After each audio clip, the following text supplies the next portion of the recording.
Welcome to the deep dive. Today we're looking beyond the gold masks and the pyramids. We're focusing on the ancient Egyptian pharaohs, those rulers of, well, a truly mighty empire. But specifically, we're tackling the challenge they all faced, navigating what comes after, the shadow of the afterlife. Even with all their, majesty and power, the pharaohs knew their eternal journey wasn't a given, not at all. To really secure their divinity, their place in the next realm, they had to seek out a divine guide. And not just any guide. They turned specifically to Anubis, the jackal-headed god. That's exactly right. And for you, listening in, our mission here is, well, it's pretty important. We want to pull Anubis out of just general mythology, and really understand his functional roles, the specific practical things he did, how he guaranteed that eternal promise for the ruler. It wasn't just hoping for the best. His involvement was almost like a blueprint for eternal security. And the sources we're drawing on are fascinating because they don't just talk philosophy. They treat these rites almost like a technical manual, a procedure. So we're extracting the key details, the preparation, the ceremonies, the ultimate spiritual test. We're analyzing how Anubis made sure the pharaoh made that huge leap from earthly king to, well, eternal god. Okay, let's unpack this. First off, we really need to grasp the stakes here. I mean, a pharaoh had immense power on earth, right? Armies, builders, treasuries. But the moment they died, all that earthly power suddenly meant, well, not nothing, but it wasn't enough for what came next. The sources really emphasized they had to ready themselves for this unknown. It wasn't automatic. And their successful transition, it wasn't just personal. It was like the linchpin for the whole Egyptian cosmos. Exactly. For the Egyptians, death wasn't the end of the story. It was the beginning of a kind of administrative process almost, a process to secure a new divine job, basically. The pharaoh needed to become Osiris, the lord of the afterlife, because that transformation was what guaranteed Mai's cosmic order, balance back on earth. If the pharaoh failed, if they didn't make that transition, then Isfet chaos threatened everything. Okay, so the stakes are incredibly high. Which brings us back to Anubis. Why him, if it was that critical? Why wasn't it, say, Ra or Osiris himself overseeing things right from the start? Good question. Because Anubis was the specialist. He was the master of transition, of transformation. Mythologically speaking, he's the one who invented mummification when he prepared Osiris's body after the murder and dismemberment. Grim stuff. So he holds the keys, literally and figuratively. The keys to the tomb, yes, but also the specific complex knowledge needed for that journey. He was really the only one who can ensure the pharaoh's journey succeeded because he understood the nuts and bolts of the physical and spiritual mechanics of resurrection better than anyone else. It wasn't just picking a god, it was hiring the expert, the specialist with the right technical expertise. The technical specialist, yeah, that makes a lot of sense. Okay, so let's shift to the physical side then, the preparation of the body.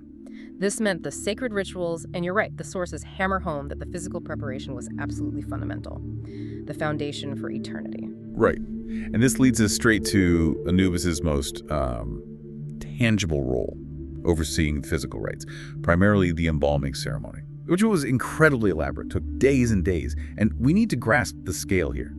This wasn't just about preserving the body, it was a magical act, a recreation of Osiris's own resurrection. And the sources say Anubis was directly involved, not just a symbolic invocation, but actually there. How did that work, though, practically speaking? Did they believe Anubis, the god himself, was literally standing over the body? Functionally, yes. Yeah. In a ritual sense, absolutely. The key figure here was the chief mortuary priest, specifically the one responsible for the most, let's say, sensitive parts of the embalming. He was known as the Wedi priest. And crucially, this Wedi priest wore the jackal mask of Anubis the whole time. Now, this wasn't just dressing up. It wasn't theater. It was considered a temporary personification. By wearing that mask, the priest became Anubis, ritually speaking, ensuring the procedures were carried out with the god's own authority, his wisdom, his divine oversight. Wait, hold on. So the actual physical work, removing organs, drying the body with natron salt, the meticulous wrapping with linens and amulets, all that hands-on, very precise work was done under the direct physical representation of the god of the dead. Precisely. Anubis was, in effect, overseeing the care.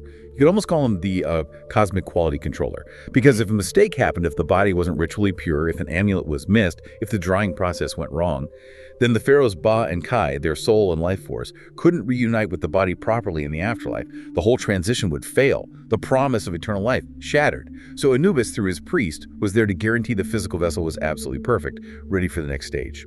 Wow. That distinction is huge. It changes embalming from just, a funeral custom into the very first act of making the king a god, with the god himself doing the transforming symbolically, okay? So the body is prepared perfectly. Now, here's where it gets really fascinating, I think. We move from the physical vessel to the ultimate spiritual test, the judgment of the soul. We're talking, of course, about the famous weighing of the heart in the Hall of Two Truths. Indeed. And while Osiris is the ultimate judge presiding over the hall, and you've got those 42 rather terrifying divine assessors there, Anubis still has a very specific, very active role to play. He's not just standing by. You often see him depicted kneeling right by the scales, not just watching, but seemingly Instructing. Yeah, really. The pharaoh who commanded empires still needed someone to tell them what to do when facing judgment. Oh, absolutely. Think about it. This is the ultimate high-stakes test. One chance, fail, and, well, admit the devourer gets you. Our sources, like the Book of the Dead, suggest Anubis actively shows the pharaoh what to do, how to navigate this critical moment. And it's more than just general encouragement. The deceased had to recite the negative confession, which was this long, complex list of sins they hadn't committed against Monad. Very specific denials. They needed to know exactly how to address the assessors, what magical phrases to use, how to present themselves before the scales. So Anubis is kind of like the spiritual lawyer, or maybe a coach, whispering the right lines, making sure they hit their marks. That's a good way to put it. He's the practical guide. The teacher ensuring procedural correctness. He's basically safeguarding the pharaoh against, screwing up under pressure, human error at the most critical possible moment. You've got Thoth standing by, ready to write down the verdict. You've got it licking her chops. And Anubis is right there, making sure the pharaoh presents their case perfectly, giving them the best shot at success. It's this specific intervention that helps secure the royal passage. That really underlines just how contingent the afterlife was, doesn't it? Even for a pharaoh. Success wasn't automatic. It depended entirely on following this intricate guided procedure with Anubis holding their hand, essentially. Exactly. Without his instruction, even a perfectly mummified pharaoh could potentially fail the test. Just through confusion or fear or making a ritual mistake, Anubis smooths that path. He hopes the pharaoh move from being passively judged to actively managing their successful passage. Okay, so let's pull this together. The meticulous preparation overseen by Anubis as priest. The crucial weighing instructed by Anubis himself. If it all goes right, then the pharaoh hits the jackpot. Deification. Becoming the new Osiris. This is the payoff, right? The validation of the whole Egyptian system, religious, political, everything. And crucially, that success in the afterlife has massive functional consequences back on Earth. It's not just about the king's soul. Anubis's guidance by securing eternal life for the king directly supports a legacy of power for the entire state. Because if the pharaoh successfully becomes a divine being, they continue their role. They become the spiritual link between the gods and the people, just from the afterlife. Right. So their job isn't actually over when their heart balances the feather. The stability of the kingdom depends on them continuing that divine function. Precisely. If you look at the big picture, the whole Egyptian government, the whole religious structure, kind of hinges on Anubis doing his job flawlessly. His entire involvement, from ensuring ritual purity during embalming through the priest to giving those specific instructions during the weighing, is all driven by what you call the power of his care, guiding the king successfully. And that success cements their earthly legitimacy, maintains stability. The people believe their divine king still ruling, still ensuring matcha just from the next realm. So wrapping this up, what does it all mean? We can really see Anubis's relationship with the pharaohs not just as some vague myth, but as a series of specific, absolutely essential functions, securing both spiritual eternity and political stability. He was the meticulous preparation overseer embodied by that wetty priest in the jackal mask. He was the vital spiritual instructor during the heart weighing, making sure the pharaoh got the testimony right. And ultimately, he was the indispensable guarantor of their eternal passage, yes, but also their ongoing terrestrial power. So for you listening, you now have these specific details about just how intricate and frankly how functional Anubis's role was in supporting the Majesty of Kings. He wasn't just a bystander, he was the facilitator. And perhaps this leaves us with a final thought, something for you to mull over.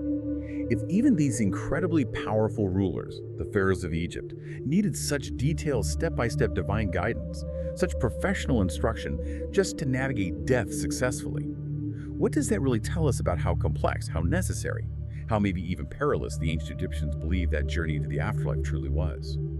It suggests it wasn't seen as an automatic right, even for a king, but as a passage so demanding, it required the direct functional help of a specialist god. Something to think about.